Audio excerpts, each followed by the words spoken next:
Circle theorems are rules we can use to determine angles and more within circles, assuming that there are then lines interacting with that circle. For instance, if we have a circle and there's a triangle inside of it, all three corners of the triangle are touching the circumference and one of the sides is the diameter. That is to say that it goes from side to side of the circle, going through the centre.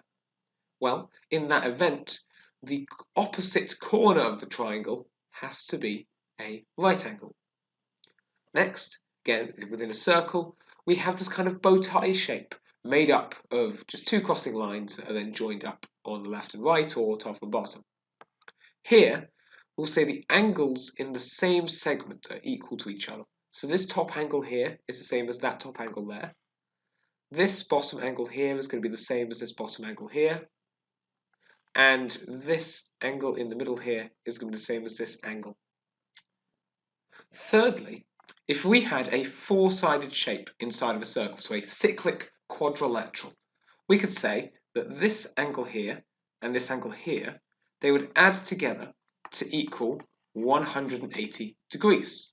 And similarly, this angle on the left and this angle on the right would add to equal 180 degrees. So in other words, in a cyclic quadrilateral, opposite angles add up to 180. Up here then, where we have this kind of arrowhead shape, we can where you have 3 points on the circumference. It looks like this should be joined up as a triangle. However, the third side, instead of going straight from this point to this point, goes through the center instead. We can say here that the angle at the center is 2 times the angle at the circumference. Now, it doesn't actually have to look like this arrowhead, so long as it's 3 points touching circumference, one other point is in the middle. Then it will still abide by this rule. Then next, if we have a tangent to the circle, so that means a straight line that is just touching the circle without then cutting into it, this must meet the radius, which is the line from the centre to the edge, at a right angle. Down here, if we have 2 tangents to the circle and they meet at a point here, they then will be the same length, or the same length between where they meet and the points where they touch the circle. And then lastly, again, if we have a tangent to the circle, but then also a triangle inside of it, again, all 3 corners touching the circumference, and one of those corners touching the tangent, we'll say that the angle between the tangent and the triangle is the same as the opposite angle within the triangle, or there's alternate segment angles that are the same as each other. So if that's the same, then this would be the same as this up here as well. Now, among these topics, it may also be helpful just to be familiar with angles between parallel lines. There's 180 degrees in a straight line, 360 degrees in a circle, all concepts like that. So if we come to this example in the black on the right, we have 2 tangents which meet the circle and then each other at this point here. Then within the circle, you've got 2 radii, so 2 of the radius, going from the circumference to the edge, meeting each tangent at that respective point. And finally, we've got a line coming from this point where the radius meets the tangent over to this point here, and then again another line coming from this point to that same. We're told that this angle here is 40 degrees, and we're after this angle here, x. So, what could we possibly do here? Well, we're going to use a combination of circle theorems for this question, which is why I chose to use it as this example. To start off with, because here we have 1, 2, 3 points touching the circumference, and then a 4th point in the center, this is actually another example of this arrowhead here. This is actually another example of this arrowhead theorem here, that the angle at the center is double the angle at the circumference. As I said, all we need are these 3 on the circumference and 1 in the center. It doesn't have to look exactly like this. Or if you prefer, if you imagine, you could drag this point here to be somewhere like that, where now Again, they still link up to these corners here. Again, that is more of the arrowhead. But either way, we're saying that if this is 40 here, the angle at the center is going to be double that. So this angle here would be 80 degrees. Now, if this is 80, what about any of the other angles if we look at this then here as a quadrilateral? Not a cyclic quadrilateral, because it's not entirely within the circle, but still a four-sided shape. Because this is a radius and this is a tangent, they must meet at 90 degrees. And if we now look at this here, from where the x angle is to that 90 degrees, to this green point at the center of the circle, that's now making a right-angled triangle. Because this is the radius and this is also the radius, and these are going to be the same length as each other, because they're both tangents meeting at a point, basically we've got enough evidence to show that these triangles are the same as each other, and so from that we can say that this is going to be exactly half of that 80. This is going to be 40. This being the other 40, this line is splitting that exactly in half. And now, because this is a triangle, the angles add up to 180. We've got 90 here, we've got 40 here. What does that leave x as being? Well, x therefore has to be 50. Okay. If you're all right with that, I'm aware that was a number of the circle theorems at once, but obviously there's a few we need to cover. I want to show how they can be used in conjunction with each other. I want you to now have a go, if you're prepared to, at an example of your own. So this down here in the green, you've got a circle with a tangent to it. This tangent is parallel to this line here going across here, which is then connected to another point on the circle, and that's forming a triangle here. Not necessarily a right-angle triangle, just a triangle, because it's not necessarily going through the center.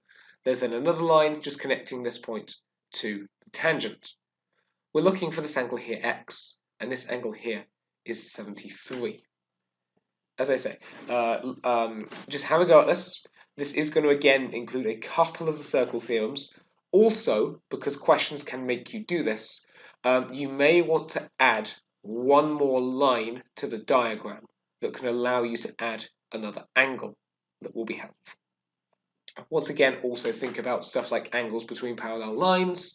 Pause the video, maybe draw this out on a piece of paper for yourself, have a go, and when you're ready, just press play again to compare. Alright, so since these here are parallel lines and this is a diagonal that goes between them, before we get into any circle theorems, we'll just use that rule that alternate angles between parallel lines are the same as each other. So if this is 73 here, this in its entirety is 73 here, because we make like a Z angle. Okay. Now, for the adding of an extra line, what I would actually suggest doing is putting a line here to here. Because what this does is it first of all creates a triangle that's meeting the tangent, and it turns this into a four-sided shape. So, in regards to the triangle meeting the tangent, we can therefore use this theorem here. If this is 73, then this, the opposite angle of the triangle, is also going to be 73. Lastly then, because this is a four-sided shape, we can use this theorem to say opposite angles on a cyclic quadrilateral add up to 180. So if we were to do 180 minus the 73 minus this 73, that leaves us with the remainder of the angle on this side, and that therefore leaves x being 34 degrees. As I had said, this is a little bit of a trickier one. It does require you to spot what you can add and what you can use where. But the reason I wanted to get you to have a go at this one particular is because this was in a paper that people had to do on their own. If we're okay with that, let's just go on the topic of papers, the actual paper question that we'll be looking at just next. Here we have this circle with seemingly three triangles all touching each other inside at points A, B, C, D. O here is the centre of the circle. This angle here is 100 degrees, and this angle here is 25 degrees. And we're looking for angle DAC. If you're labelling angles, they're going to be to go from first letter to middle letter to the last letter. It's the angle around that middle letter. So here, we're after this.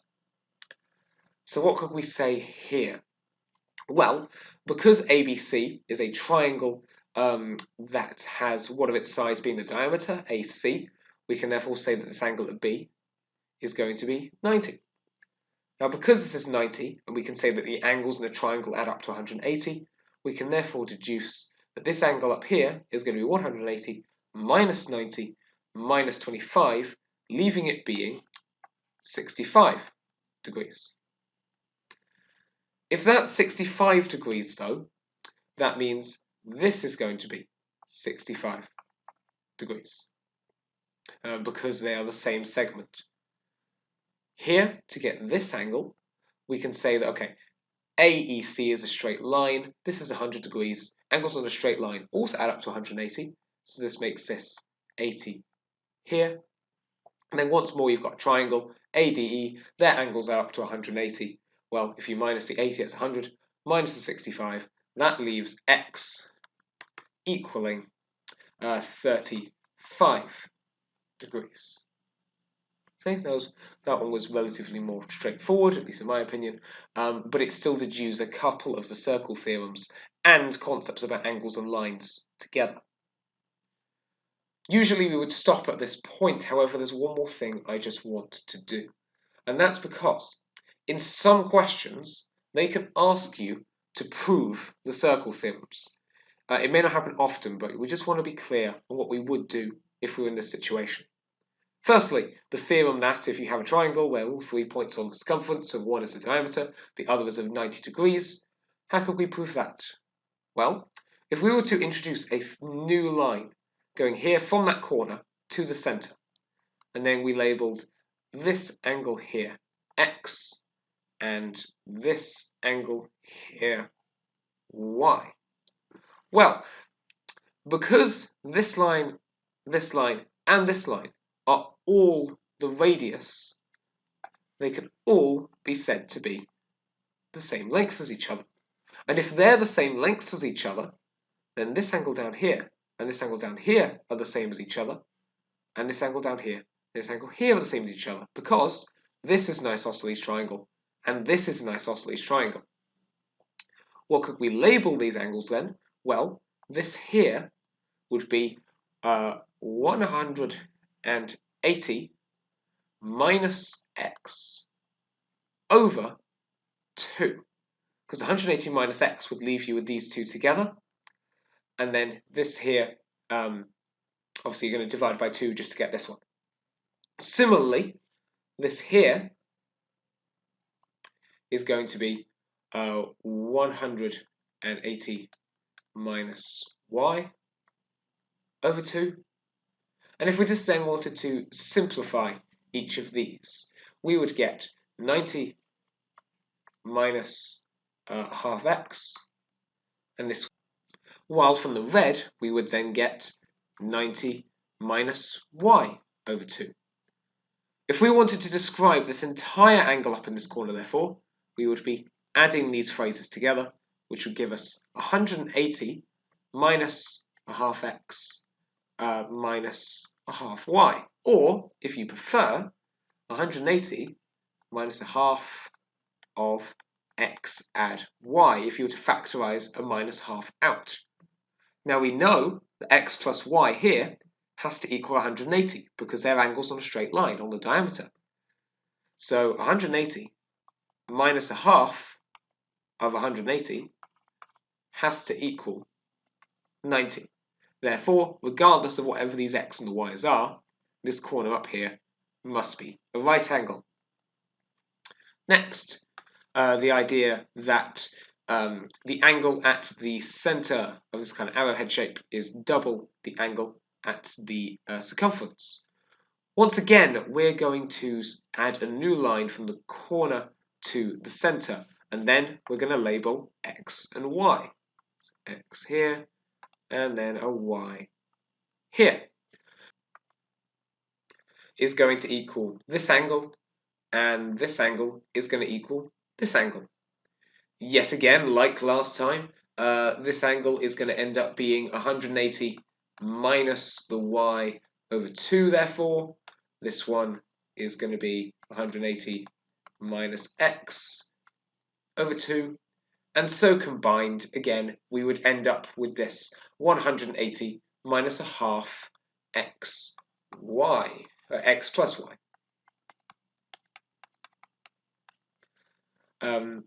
Now, here, at this angle in the middle, though, that we haven't touched yet, these are angles all around a singular point.